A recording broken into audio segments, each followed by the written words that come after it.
We are back, and we are joined now by David Adler, political economist who served on the foreign policy team for the Bernie Sanders campaign and general coordinator of the Progressive International, which everybody should be following and checking out their work. David, thanks so much for coming back on the show today. Pleasure to be here. Thanks so much for the invitation. Sure. So, big news. We've covered Javier Milei, his eccentricity and his extremism on this program. We spoke to Jacob Sugarman, who I think it was Jacob, who wrote a bit about him and the nation. But now that he's been elected, the crackdown has started, and for our audience who maybe missed some of that and may not be familiar with who Milei is and why his election in Argentina is so scary to people. David, if you could just give people a rundown of what he stands for and what his candidacy was and what he promises to do as president. Sure. I think that the story of Javier Milei will ring will sound a bit recognizable to a lot of your listeners and viewers, because I think in many ways it mirrors a broader story that's relevant to the United States of what it means when an eccentric, media-friendly, charismatic right-winger who seems in many ways like a clown in the ways that he's kind of dunking on the establishment, doing operas about dollarization and the importance of free market principles. Has an elaborate hairdo, that totally. Kind of deal.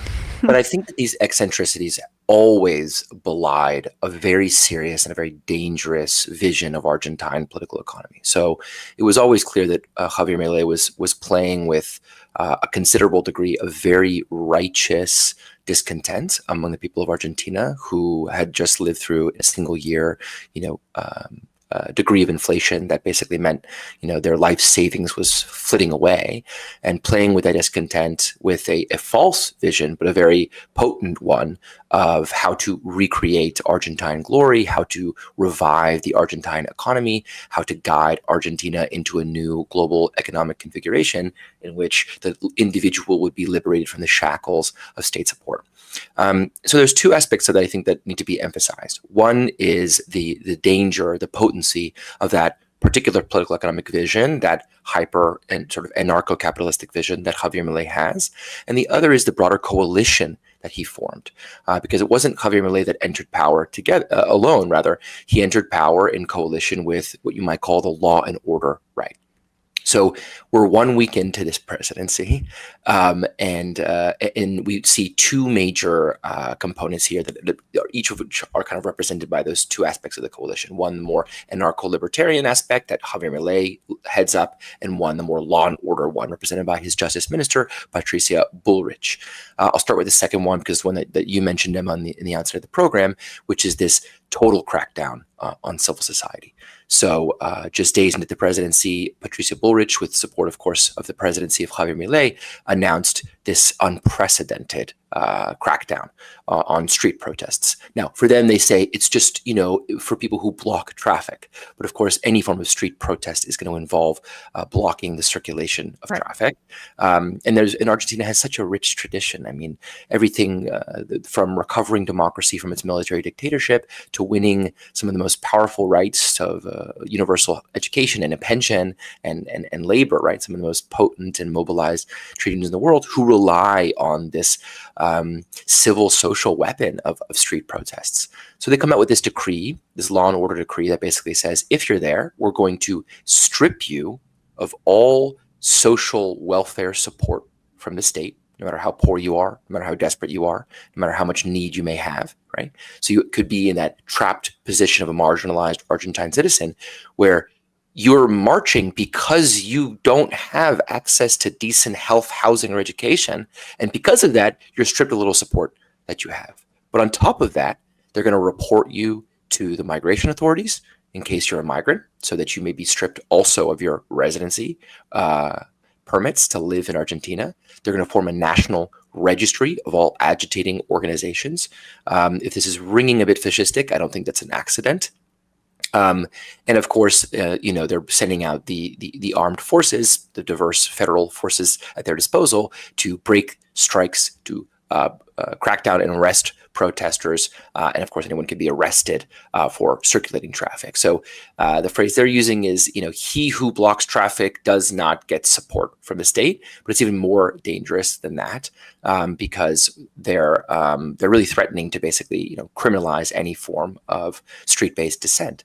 Now, Emma, I'm very pleased to be speaking to you today. I know that this order came out some days ago, but last night we saw the first kind of counter mobilization against that crackdown. And we just saw thousands and thousands of Argentines, porteños, people in the capital city in particular, pouring onto the streets in violation of that decree to kind of stand up for their civil and social rights. I think that was really exciting.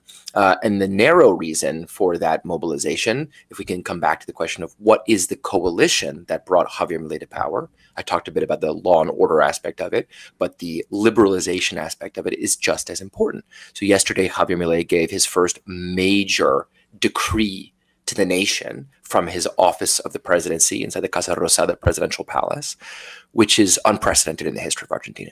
600 articles of a decree that reads as one of the most extreme documents of neoliberalization that you can imagine. I thought, Emma, for your viewers, I could read a couple of Absolutely. list a couple of these decrees. So here's just a handful of the 600 decrees that are delivering on, this would be a wet dream of a Chicago boy back in the Pinochet days. Yeah. We got a repeal of the rent law to solidify dollarization in the housing sector, repeal of the supply and shelves law, potentially leading to monopolistic practices and the exploitation of consumer rights, repeal of the national procurement law, a very important one, which is one of the main tools of the state to promote industrialization and innovation, repeal of the industrial promotion law, which again is another way of kind of stripping out state support to allow for liberalization and of foreign corporations, repeal of regulations preventing the privatization of public companies. Of course, Javier Milei really wants to push full-scale privatization of telecommunications companies, of railways, etc.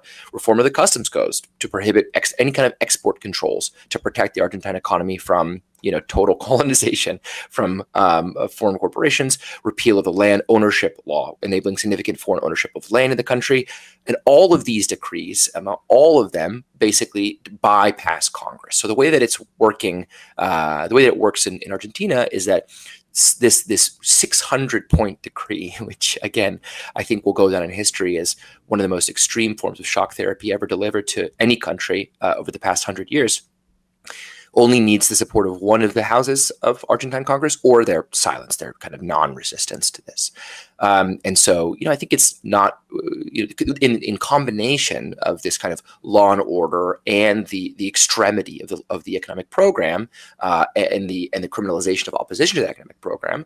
I think it's reasonable to speak of a kind of legal coup that's underway in Argentina, which basically is taking 40 years of democratic social, economic, and political reform in service of people's rights and, of course, their responsibilities, and just eliminating it, just taking, the delete button and in one fell swoop, just kind of basically eroding or eliminating and throwing into the dustbin the fights, the struggles, the rights that were won by successive generations of Argentines mobilizing in the streets in defense of their rights.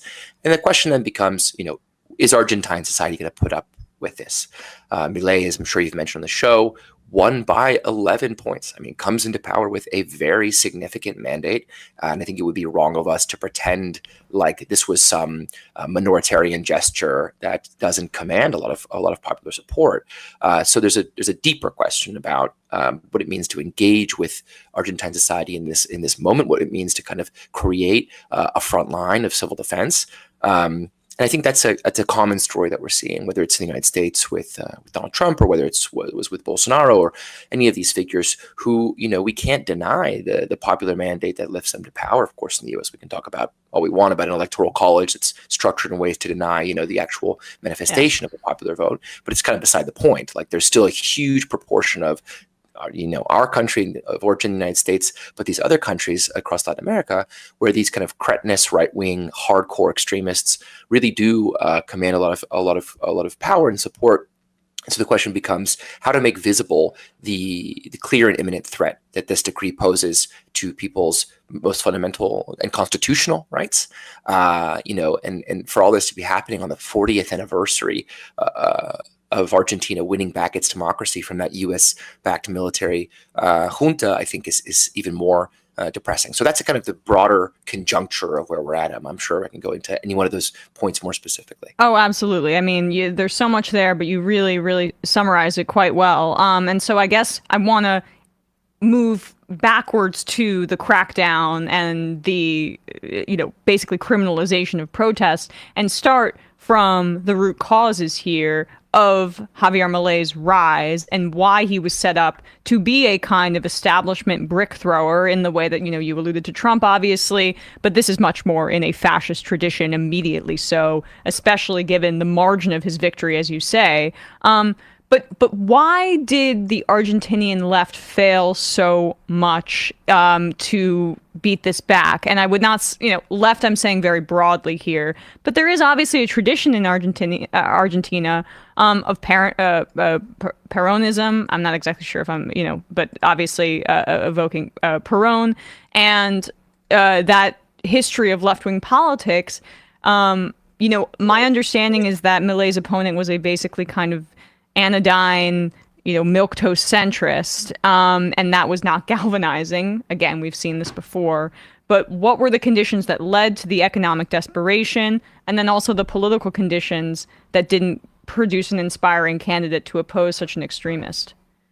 Yeah, so we could spend a solid couple hours speaking about the kind of macroeconomic conjuncture in Argentina and its roots. I think Argentina is very commonly cited as kind of an extreme example. These different kind of macro regimes. There's people say there's a Western one, an Eastern one, and an Argentine one. There's a certain idiosyncrasy that comes with thinking about the legacy of Peronism, as you say.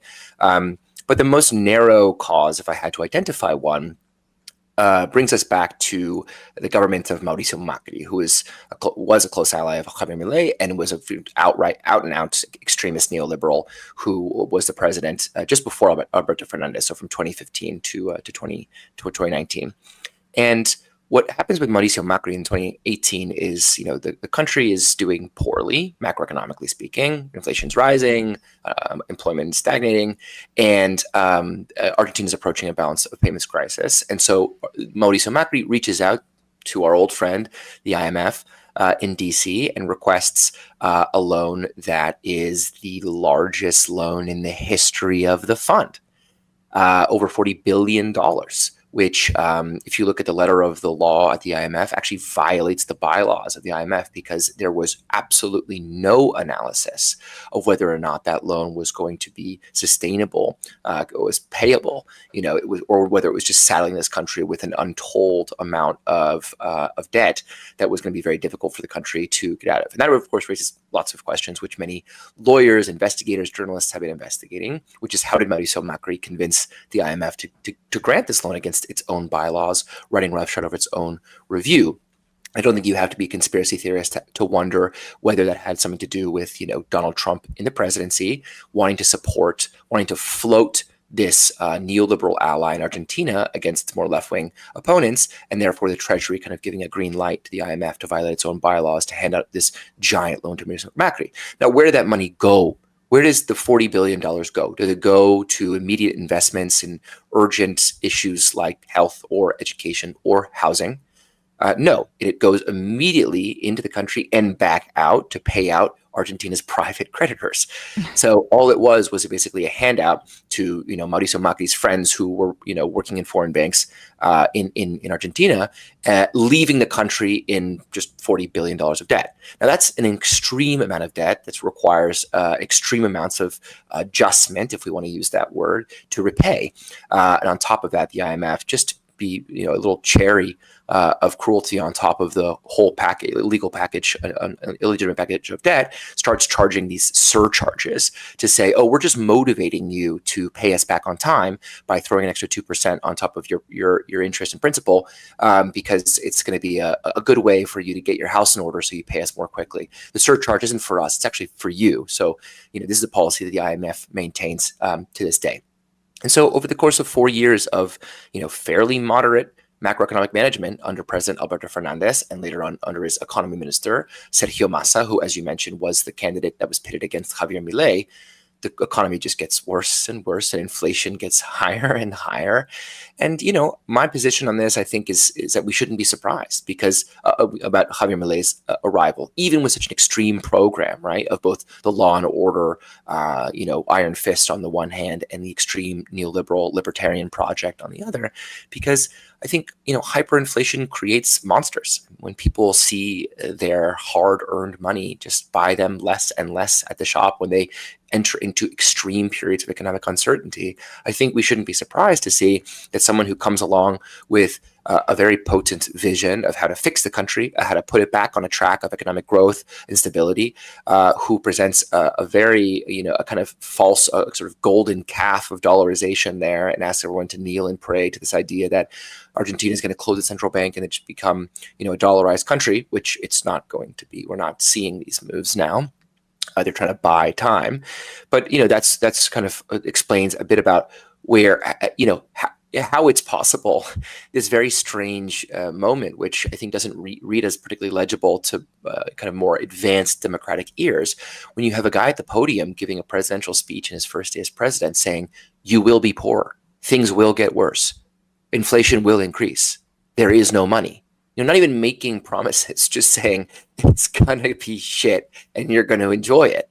And I think the question is just how long can that particular political economic recipe run for until people start really, clocking into the fact that there were a lot of false promises that were made and that their living standards are not improving along the lines that this kind of more idiosyncratic and eccentric person, as you say, Emma, promised them. Yeah, and I mean, the eccentricities, I do think actually inform a little bit of for an American audience, the kind of individual that we're trying to identify, and that is, we have libertarians call into this program, and there's a lot of faux libertarianism here in the United States, like Rand Paul or Mike Lee tried to, position themselves as Republican libertarians, but ideologically, they're just like standard Republicans for the most part. But in terms of libertarianism and the complete immediate gutting of the administrative state and of social programs right from the start, Milei seems to embody that quite succinctly. I mean, he had comments during the campaign about allowing for the selling of organs and just very, as you mentioned, the Chicago Boys, like a religious adherence to free market ideology in a way that I don't know if I can think of right now another elected president or prime minister or leader in the world that is that committed to this concept. If you could just explain that within the context of libertarianism and, anarcho-capitalism as well. Yeah, I think that, I put a lot of emphasis on these two component parts of the coalition because I think that they are necessary and sufficient to describe the product of libertarianism in the south of the world. So I think that there needs to be a distinction between what many people in the US would understand to be a libertarian project, which is one with, very little state presence. It's don't tread on me. It's New Hampshire, whatever it may be. I think there's a tradition there of kind of rugged frontiersman, stateless libertarianism. Now, when that project goes south to the, it's not possible to imagine in a kind of developing democracy introducing this kind of hardcore extremist neoliberal project without it being accompanied by a hardcore extremist authoritarian project, because forcibly stripping people of their rights, hard won, forcibly pushing a significant portion of the population into not just poverty, but extreme poverty, forcibly introducing, taking their a future that promised them a pension, for example, and privatizing that pension, seeing the family jewels that were won not just over decades of democracy, but decades of decolonization, then sold off again to those same former colonial powers. This is an extreme idea. And so I think it's it's not a coincidence that when we look at the most hardcore examples of kind of libertarian or anarcho-capitalist adventurism in Latin America, it has the support. It's accompanied by a hardcore military component. I gave the example. I mean, I referred to the Chicago Boys, but many of your viewers will clarify there. I'm referring to the first great experiment in neoliberalism in Chile, following the very violent military coup against President Salvador Allende that brought General Augusto Pinochet to power in Chile for a long time, and brought in a lot of these ideas from Milton Friedman's department at the University of Chicago of the original kind of neoliberal project in the mid-late century to bear in Chile in its constitutional order, as well as in its sort of general political economy, against the democratic socialist vision of Salvador Allende. Of course, died in the Moneda Palace on the day of the coup. And we could look elsewhere to Latin America. I mean, very recently I was just in Honduras, where Peter Thiel and his buddies have been grabbing up land and trying to introduce these special economic zones that are supposed to be, Bitcoin havens of crypto libertarian, governance, where everything's a contract. It's a very similar story you might hear from someone like Javier Milei. But, if you look deeper to the roots of those kinds of Central American crypto libertarian adventures, they also depend on a hardcore law and order project, whether that's El Salvador in the form of Bukele, or whether it was in the form of the coup government that preceded the present one of Libre when they recovered their democracy, the coup government that was given the AOK from the Obama administration and Secretary of State Hillary Clinton, and then it was used, the force of that coup government, of a military coup government, to introduce these extreme forms, which are almost always unconstitutional because they involve selling away state sovereignty, national, territorial integrity, the basic constitutional rights that are written into the Constitution. I mean, most of these countries have constitutions that were written, or at least rewritten, in the 20th century during a period of democratization, that are installing the access to key rights, whether it's around health or indeed housing. And so these projects, they are designed to ride roughshod over constitutional orders that were built very carefully and were built with a lot of, serious pressure from below. And that, of course, means that that to do so, you have to mobilize the security state to basically crack down on civil society and dispatch, really serious power to prevent dissent from creeping back in and undermining the force of this project, which needs to be done quickly, it needs to be done powerfully, it needs to be done totally. I think that's where we're at with Javier Milei's Argentina. And as I said in the outset, I think the question is just how much are people going to put up with? How many false promises are they going to be able to see through, and how quickly? And then how much are they going to be able to marshal the great tradition of Peronism, which really is about taking to the streets, really is about trade unions flexing their muscle. It's a very active civil society. So we're going to see how much of that awakens and how much of the popular mandate that has accompanied Javier Milei to power begins to erode as we move towards hyperinflation, which is what's happening in Argentina right now. And as some of these reforms that are promising prosperity, like selling off the entire country, buildings, land, industries, railroads to foreign corporations, how much that fails to yield the kind of market flourishing or market prosperity that Javier Milei imagines in his own mind. So that brings me really to my last question, which is what we saw last night, the show of people in the streets. Because of the fact that this is in keeping with the traditions that you have spoken about, what can we take away from the fact that despite these extreme threats of throwing people off of social services and arresting them and potentially even deporting them that have been explicitly made by Milei and his government, what does it mean that there were still these kinds of protests in the streets in opposition to him taking basically a sledgehammer to the entire government structure? Please, Emma, his preferred metaphor is a chainsaw. He doesn't. I'm sorry. Oh, I'm so sorry. I mean, that makes him much more cool and badass. I apologize. No, I think we shouldn't be deluded. I mean, last night's protests were not people who were changing their minds about who this person is and what he represents. These are people who were always in opposition, who represented the 44% of people who did not vote for Javier Milei, who were coming out to show their disapproval. And yeah, of course, giving the finger to Patricia Bullrich and the security minister and the justice minister rather, and, saying, daring them to respond. But the question to me, the much more relevant question is, when do people's minds change? Insofar as, insofar as the Milei camp can say, this just proves our point, right? We're trying to govern the country, and these people are out here just making noise, crowding your streets, blocking traffic. I'm not convinced that the protests last night, I mean, it's good to fortify one's own kind of base of support and to show that spirit and that courage of resistance. But in the balance of forces, the correlación de fuerzas, as they would say, I'm not sure this wasn't like, another more polarizing gesture where, the blue checked libertarian Mileistas on Twitter just saying, you're proving our point of why that law and order decree is so important, because these people are only here to obstruct this process that Argentina desperately needs. And so I think it's going to take a bit more time. It's more of this iterative process where, people are coming out to protest, they're articulating their demands, they're finding the right slogans, finding the right angles of intervention. I think one of those is for sure going to be about defending democracy and the constitutional order. I think that's going to be a very important one as people realize just what kind of threat this 600-point decree represents for the Argentine constitution, which of course is a kind of consensus document. It's not like people were voting on the constitution in the last election. They were voting to elect a leader to manage the constitution and implement its main promises effectively, right? So I think that could become a majoritarian demand to defend the constitution.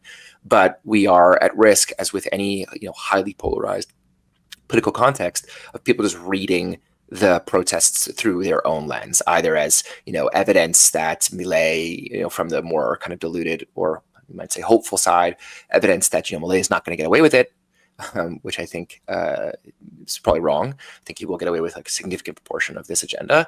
From the other side, saying great, look, they're showing their true colors. They're not letting us govern, even though we just won this presidential election. So send out the gendarme and crack down on this protest. So I think it's a bit too early to tell. Hopefully you'll have me back on the show and we can do an update as events unfold and we begin to see the shape of the resistance and the shape of the contestation over this decree. Well, I would love that. I mean, I want to highlight Progressive International as much as possible because I really appreciate the work that you do over there. What can people do to support Progressive International and your efforts to cover the global South and the world in this way? Yeah, I mean, we do a lot of different things, a lot of different types of campaigns. Some of them are about communication, and you can follow us and kind of see the things that we're publishing and writing and translating from all around the world. You can get involved in campaigns and actions. Right now, as I'm speaking to you, we're leading a global day of action against Elbit Systems, bringing together people who are leading direct actions against one of Israel's largest arms manufacturers in places as different as Brazil and Japan and Sweden and Belgium and the UK. We're trying to put these pieces together to be part of a network that's greater than the sum of its parts. And so whether you care about a free Palestine or whether you care about a social democratic Argentina, go to progressive.international and check us out. Definitely do that. All right. Well, David Adler, thank you so much for your time today. We'll put a link to Progressive International wherever you're listening to or watching this and at majority.fm. Have a great rest of your day.